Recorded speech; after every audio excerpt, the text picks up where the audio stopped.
Here's where Trump's impact is. One, he's chosen the candidates. Two, he didn't choose the Mar-a-Lago raid, but he did choose to take classified information back to Mar-a-Lago that shouldn't have been there.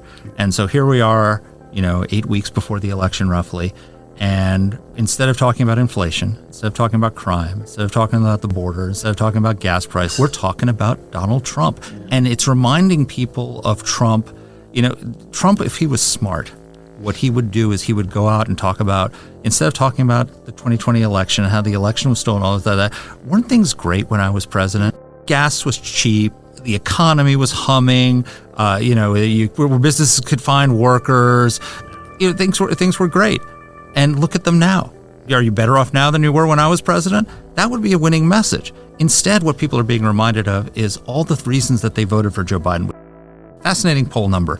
October, right before the 2020 election, Gallup asked to American people, are you better off now than you were 4 years ago? And 56% of Americans, the highest on record, said they were.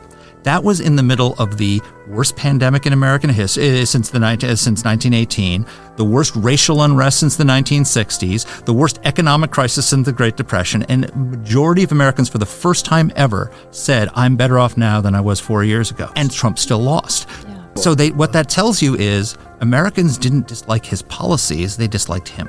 And they disliked not even so much him, they disliked the chaos. They were exhausted by the chaos and all the rest of it. And so what does Mar-a-Lago do? It reminds you of the chaos.